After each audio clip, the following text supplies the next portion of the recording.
All right. So in the last video, we had made our house and everything was working well, except I had forgot one thing. And that was to make it so that I was able to enter the house. So we set it that Rodney would be the owner of his own house, which makes sense. But we'll just right click on this and go to edit really quickly. In the interior data, I forgot to check public area. So if you check public area, you'll be allowed to enter his house. And then like everything that's in the house that's like laying on the floor, like junk and consumables and stuff like that, he'll be the owner of those items. All right. So apply, hit OK, and then we're gonna double click on our house that we made. All right. So you can find your pieces, or you could just click on it like that, and it'll automatically bring you to it. Now we're gonna hit A to brighten it up in here. It'll just put a light for so you can see what's going on, in case you haven't put any lights in your house yet. And speaking of lights, the lights are usually the first thing that I put inside of an interior once I finish making it up. So that's what we're gonna do. But first we have to put a static item to make it so that, you know, there's a reason for why it's shining a light. And let me explain. So I'll go to static, and then I'll type in light. And then the one that I usually like to go for is the office room light 1.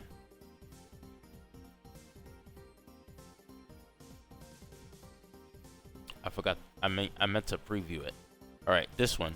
I usually like to go for this light. You'll see me use this pretty much all the time until I can find something else that's better. You could use this one as well. It's like, I think it's, what is the difference? Probably like a little bit skinnier or something. Anyway, I'm gonna use the office room light 1. So this one will not actually give off light. It'll just be like just a static light.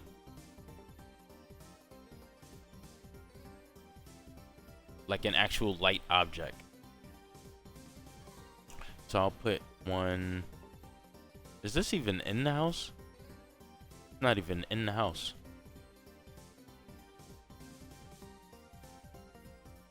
Alright, so I'll bring this down. Like that. Even if it's floating in the air, you can't really tell. And then I'll make a few more. So what I'm going to do is I'm going to highlight my mouse over it while it's selected. I'm going to hold Control and I'm going to press D. And that's going to duplicate the item automatically. So now I could just drag another one. And I'll just light up this room for now.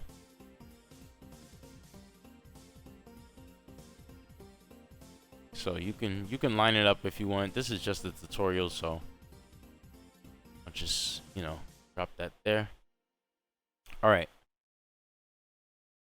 Now, over in the object section, you go to light. And there should be an actual light tab outside of the static tab. Where is it?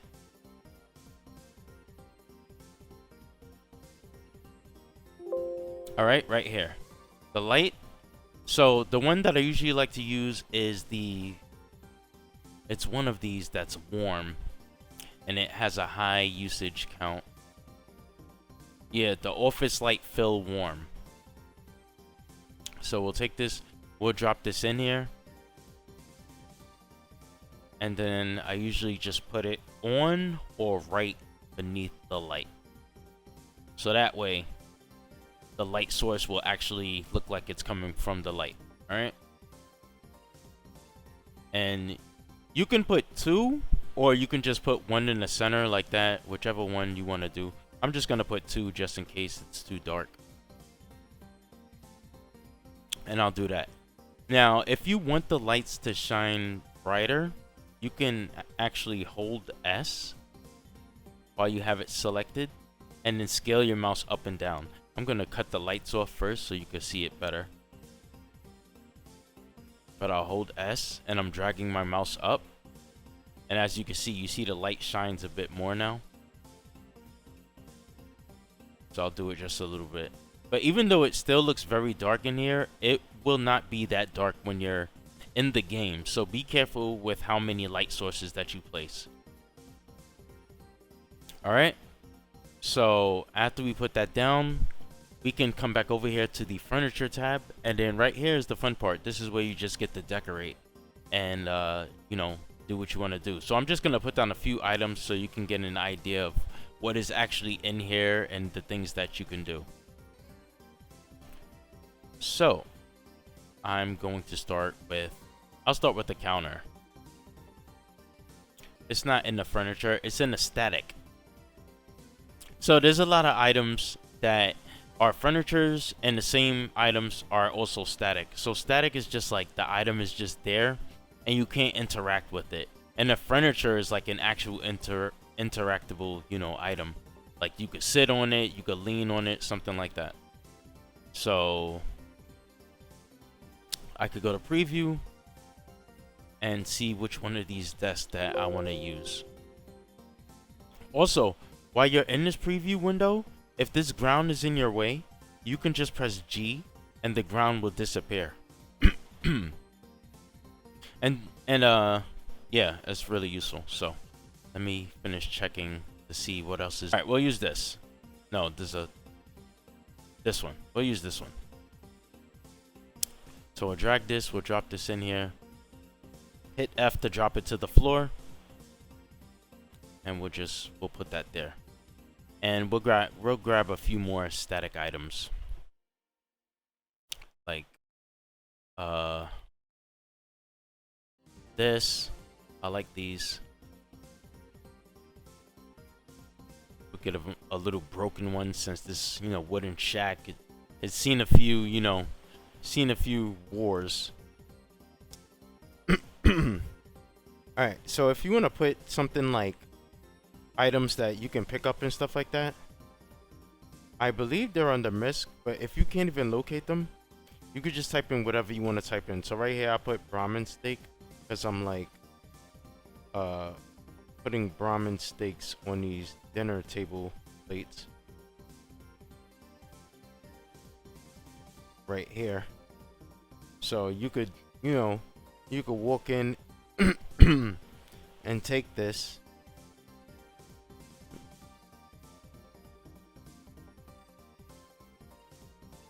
and it will count as stealing.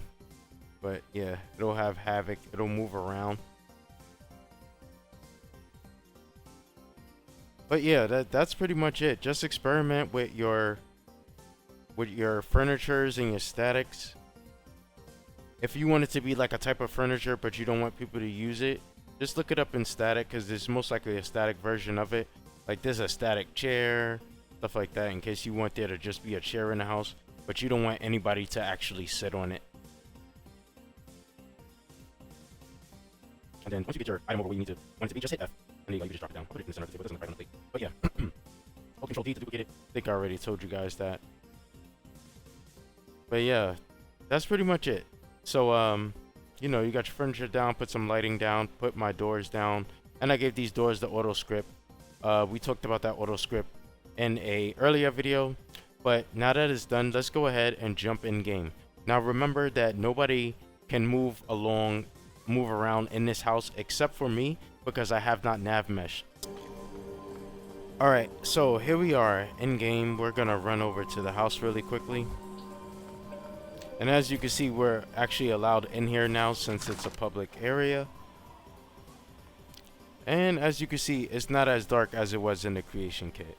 It still could be a bit brighter, so remember what I said. Click on the light, hold S, and move it up and down so you can scale the brightness. Also, if you click on an item in the creation kit, hold down S, and move your mouse up and down, you can scale the size of an item, which is what I did right here with these cabinets. So that's why they're able to be smaller like that.